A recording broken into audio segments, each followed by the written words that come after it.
Will AI improve our lives or exterminate the species? What would it take to abolish poverty? Are you eating enough fermented foods? These are some of the questions we've tackled recently on The Next Big Idea. I'm Rufus Griscom, and every week I sit down with the world's leading thinkers for in-depth conversations that will help you live, work, and play smarter. Follow The Next Big Idea wherever you get your podcasts. Did you know that small and medium businesses make up 98% of the global economy, but most B2B marketers still treat them as a one-size-fits-all? LinkedIn's Meet the SMB report reveals why that's a missed opportunity and how you can reach these fast-moving decision makers effectively. Learn more at linkedin.com/meet-the-SMB. Welcome to the American Negotiation Institute's podcast, where we will teach you the skills you need to get more out of life. And now your host, Kwame Christian. Hello and welcome to another exciting episode of Negotiate Anything. I'm Kwame Christian. I'm a business lawyer by trade, but my passion lies in teaching you the keys of persuasion and conflict resolution. My goal is to empower you to engage in these conversations confidently and effectively by not only sharing what works, but by also uncovering why these techniques work through revealing the psychological principles that lie behind persuasion. Our guest today is Mac Prichard. Mac is a leading career expert who helps people who are looking for a job during all of life's transitions. He's the founder of Mac's List, an online community for people who are looking for rewarding career opportunities, and hosts an awesome podcast called Find Your Dream Job. This episode is going to be a little bit different from our previous episodes because it doesn't really focus on a specific technique, but it does teach us how we can use the negotiation techniques that we've learned over the years on the show in a new realm. In particular, we're focusing on how we can use our negotiation skills to take advantage of opportunities on the hidden job market. 8 out of 10 of the jobs that are out there are not posted online publicly, and we can use negotiation skills to tap into that hidden job market, and Mac does a great job of breaking that down in this episode. I know you're going to get a lot out of this one, so without further ado, let's jump into the interview. Mac, thanks for joining us today. Well, thanks for having me on the show, Kwame. No, it's my pleasure. It is my pleasure. So how about you tell the audience a little bit about yourself and what you do? I'm Mac Prichard, and I own and operate 2 small businesses. One is a public relations company that serves nonprofits, foundations, and purpose-driven brands. And we just celebrated our 10th anniversary. I also run an online community called Mac's List, and it helps people find rewarding creative work and master the nuts and bolts of job hunting and career management. And I run both of these businesses from Portland, Oregon, Kwame. Very nice. And can you tell the audience about how we met too? We met at Podcast Movement this summer, in the summer of 2017, in Anaheim, California, at an event for people who produce shows about careers and jobs. And it was really terrific to meet you in person. It is so much fun to go to Podcast Movement. When I talk to other people about it, I describe it as it's almost like a podcast utopia. It's great. I love it. Yeah, it was great connecting with you. And here we are. Now we're doing the classic podcast cross-pollination, and I'll be on your show sometime soon too. If you are a podcaster, and I know we're going to talk about negotiation and jobs and careers, but it's like going to Comic-Con for podcasters, podcast nerds rather. So it was a lot of fun to nerd out with you and others in our world for a couple of days. Absolutely. Well, good deal. Let's get into it, because I know a lot of our listeners out there are in the job market, or they currently have jobs, but they're keeping their eyes out for opportunities. So I wanted to give you an opportunity to share your expertise with the audience in this particular realm of your professional life. I'm an accidental expert on careers. My training and most of my professional positions, Kwame, have been in communications, especially in government and politics. And I'm actually getting fairly long in the tooth. I'll be 59 next month. So I've been in the workplace for a long time. And my professional background, as I said, I've worked in politics for elected officials. I was a speechwriter for a governor, a city hall communications director, the veteran of many electoral campaigns. In part because of the field, and you do change positions in that world fairly regularly. It's often tied to the election cycle. I learned a lot about both unemployment and how to find work. And those experiences also made me a great networker. I'm somebody who just loves to go to connect with other people and help others. And so as a result, I started a list, Kwame, going back 16 years now, that where I shared job postings with people after I'd left a position in state government because I wanted to stay in touch with my professional colleagues. And that list grew very slowly, but what I did inadvertently was create a community. Today, that community it's centered in a website, and it attracts 40,000 unique visitors. And the heart of it, what often draws people there, is a job board. We sell about 400 job listings a month to employers, largely in the Pacific Northwest. And as a result, I've met in the last decade and a half a lot of job seekers. They come to me for advice, and I've learned a lot about what I've learned about job hunting along the way. I've shared with them. First lessons I learned is that most jobs aren't advertised. There's what's called a hidden job market. And these are positions that are filled by word of mouth. And they could be as many as 8 out of 10 of the jobs that are open at a given time. So what we do at Max List is help people find those jobs and get them and learn how to get good at job hunting, because it's a skill, along with negotiation, that we all need to have if we're going to have a rewarding, successful career.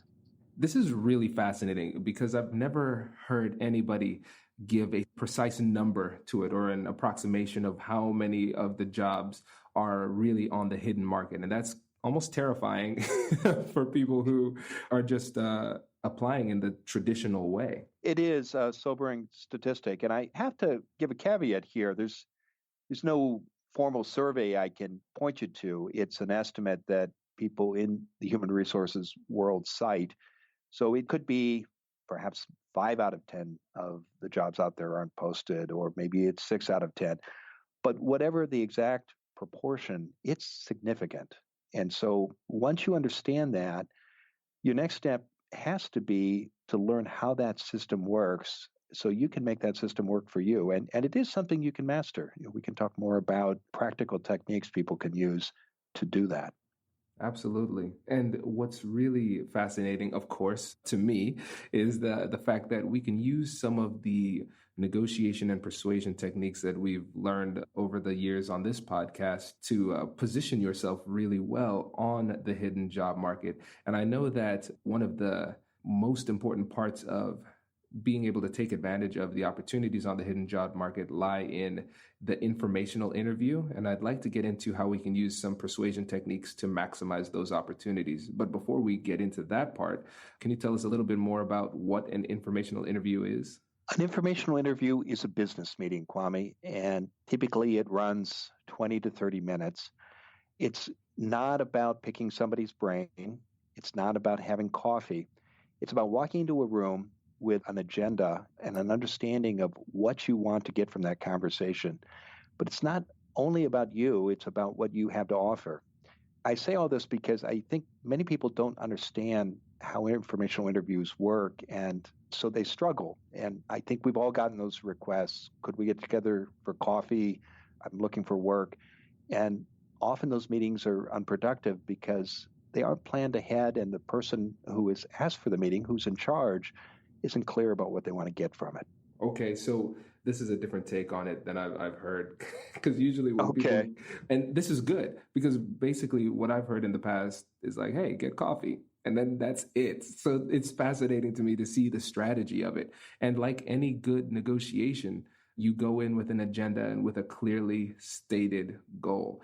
That's different from the way most people go into these. So what kind of things should we think about having on our agenda when we're having these meetings?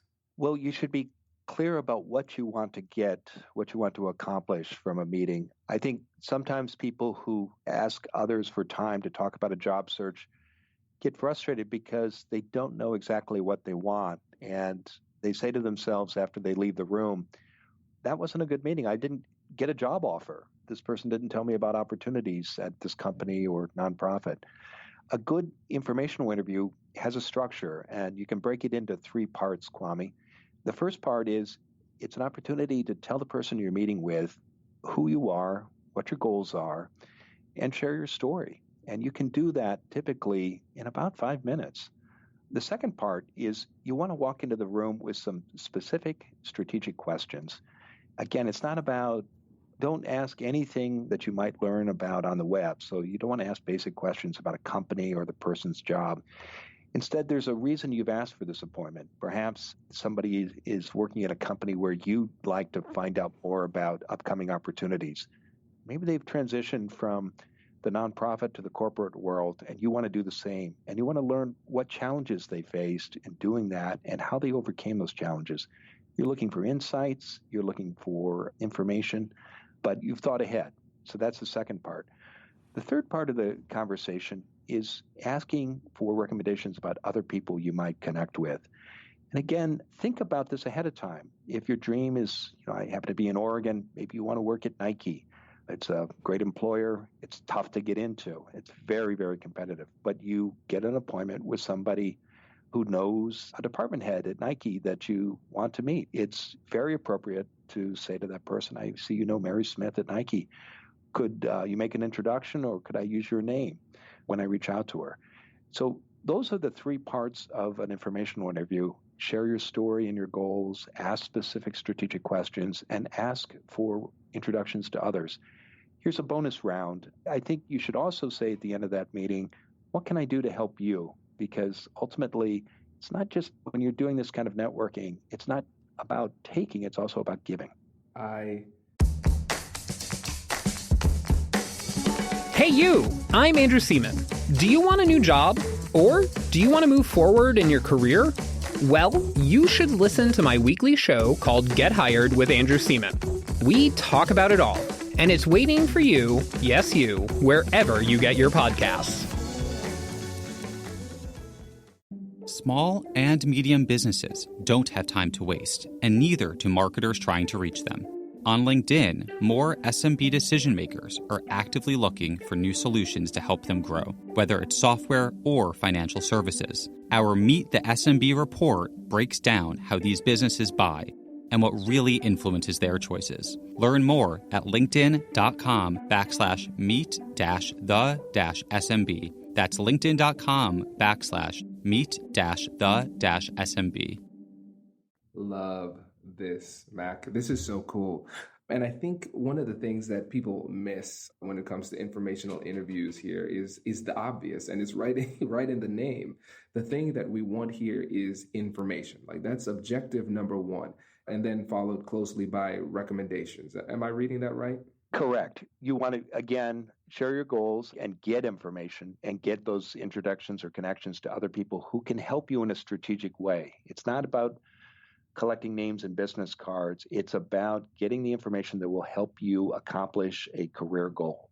Perfect. Yeah. And one of the things that we see in negotiation is that when people are new to the topic or concept of negotiation, they don't recognize everything that can be negotiated. And so the operational definition for this show for negotiation is anytime you're in a conversation and somebody in the conversation wants something.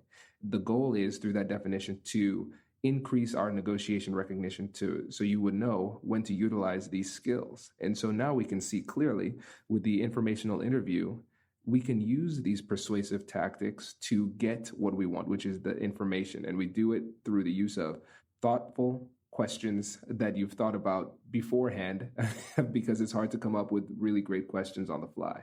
That's absolutely right. And like any negotiation, Kwame, it all goes back to your goals. And so before you start reaching out to people and asking them for informational interviews, you need to be clear about where you want to go professionally. People struggle with this, and I personally have too. It's hard to determine where you want to work next or what you might want to do next in your career.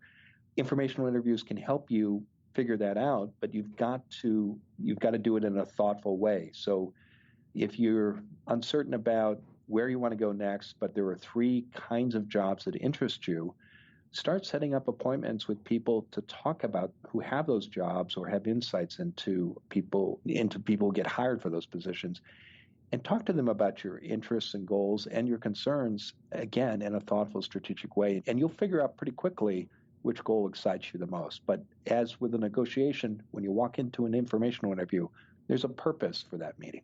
So when we are having this conversation and we're asking these questions, how do we have the conversation in a way that it doesn't make the other person feel as though they're being interrogated?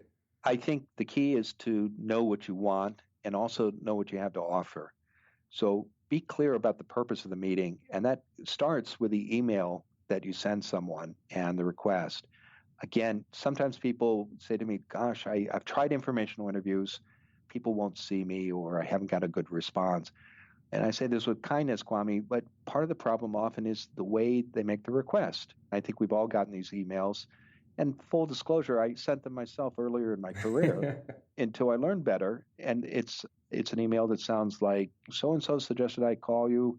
I wonder if you might have time for coffee. Could you get together? And if you receive an email like that, or the other variation is, can I pick your brain about this or that?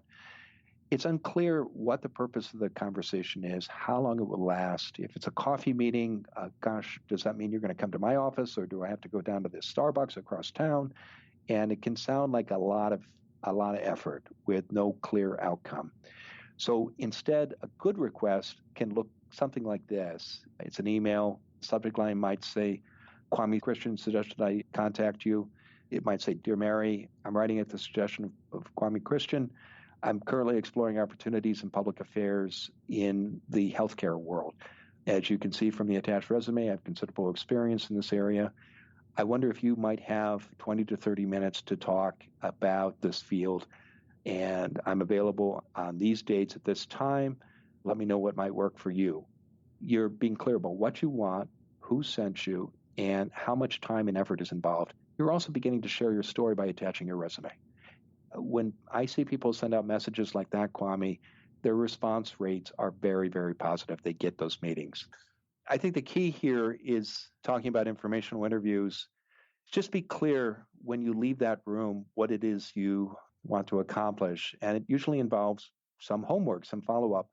It's not unlike any business meeting, Kwame, or any negotiation. There's clear next steps.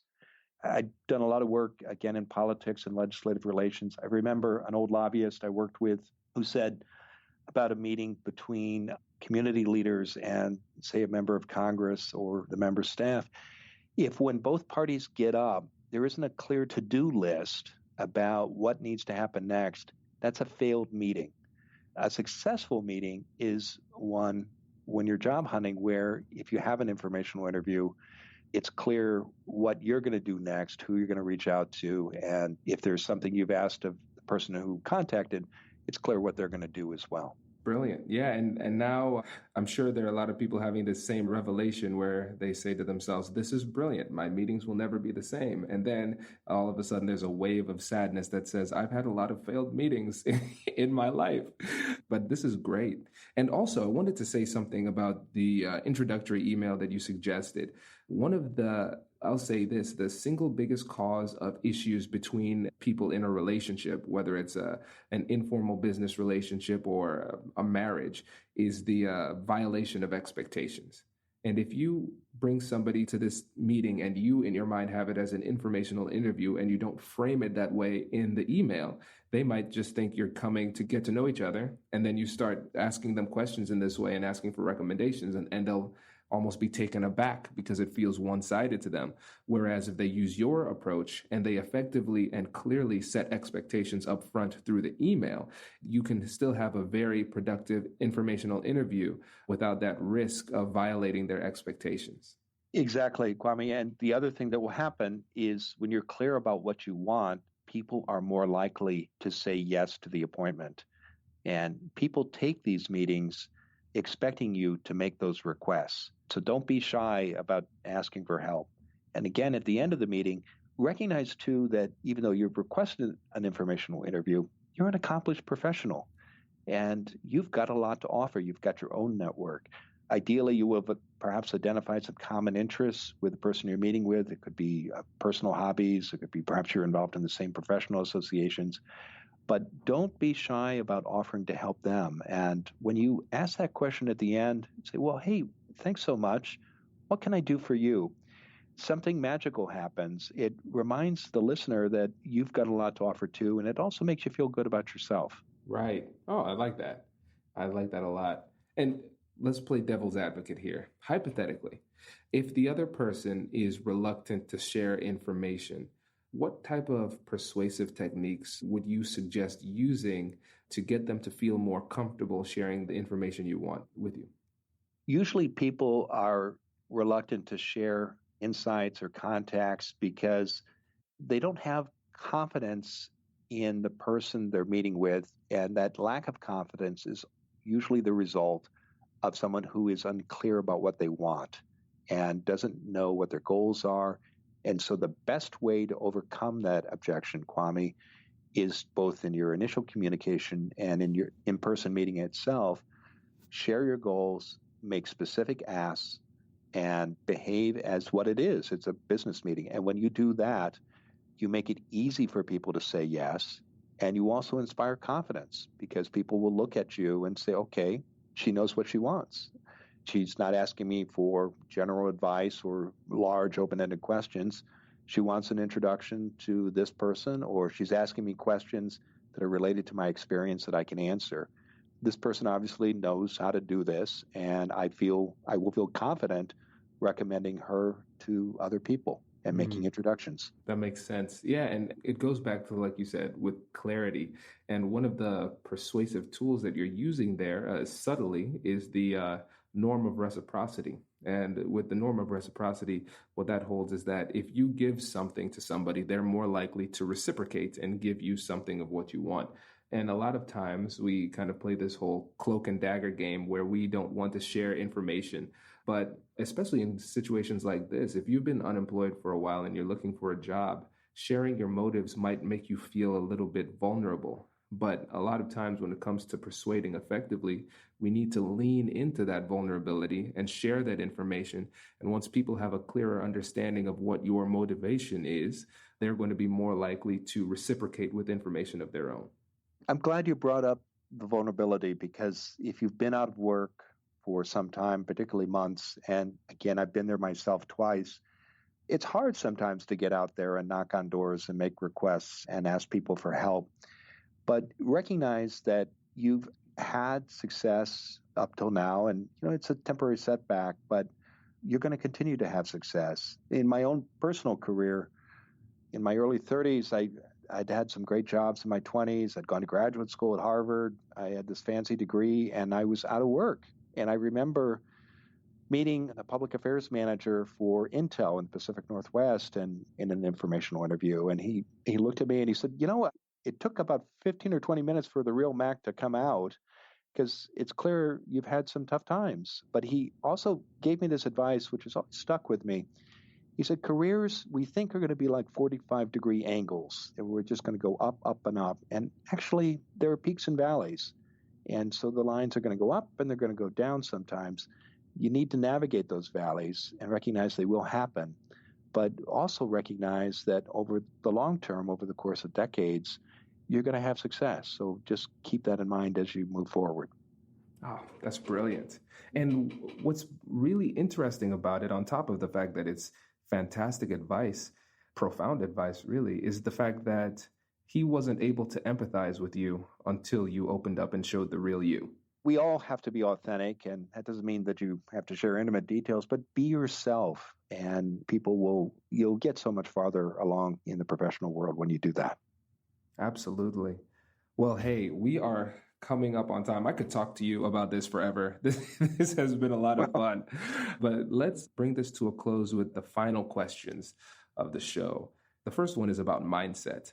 What kind of mindset do we need to have to negotiate effectively? Well, I think you need to have a positive mindset that starts from a place of abundance. And what I mean by that is so many job seekers, people managing or navigating career changes, concentrate on their deficits, on their problems. And we need to recognize those. But it's important to remember when we walk into an informational interview or a job interview, how much we have to offer. And the best way, I think, to share those gifts and what we have to offer is to have a clear understanding before these conversations, say if you're going into a job interview, about an employer's needs and problems so you can show how you can solve them. Or if you're going into an informational interview, you need to be clear about what you want from that meeting, and also think about ways you might be helpful to the person you're meeting with. Because networking isn't about function rooms at airport Holiday Inns and passing out business cards. It's about service, and it's about asking your network for help, but it's also about asking your community how you can be of service to them too. Perfect. And in your opinion, what is the most important skill for negotiators? Be clear about what you want and know your goal for a negotiation. If you're clear about that, whether you're job hunting or pursuing another goal, you're going to get so much farther. Awesome. And what is one resource that you'd suggest to people who want to improve their negotiation or conflict management skills? Well, we've been talking about careers. I think that whether it's a job search or managing conflict in an office or some business goal, it all comes back to goal setting. And I'm a big fan in the career space of the book, What Color is Your Parachute, which takes you through a goal-setting process. There's so many tools out there, Kwame. So pick one that best meets your needs, but be clear about what you want. And otherwise, you're not going to accomplish what you set out to do. I love it. I've never heard of that book. It is now on my list. Fantastic. Lastly, how can the audience keep in touch with you and learn more about what you're doing? Well, I have a book called Land Your Dream Job Anywhere that includes a chapter about networking and informational interviews. And if your listeners would like to get a free copy of the first chapter, they can go to maxlist.org/negotiate. They can also visit our website, maxlist.org, and they'll find a podcast, a blog, and lots of content, free content about the nuts and bolts of not only informational interviews and networking, but job hunting in general. Fantastic. Thank you. I appreciate that. And thank you for coming on the show. This has been a lot of fun. I've enjoyed it too. It's been a great conversation. Thank you, Kwame. I hope you enjoyed that episode. If you're finding this information helpful, please remember to leave a review and subscribe. Our goal is to teach this to as many people as possible. And every time you leave a review, it makes it easier for people to find us in the search engines. With your support and listenership, we've grown to the point where we are now the #1 ranked negotiation podcast, and we have listeners in 140 different countries. We appreciate your continued support, and please continue to reach out to me on LinkedIn. Remember, everybody who connects with me gets a personal message from me eventually. It takes time because more and more people have been reaching out, but I want to hear from you, and we actually get to chat. So continue to reach out. Thanks again for listening. I'll catch you in the next one.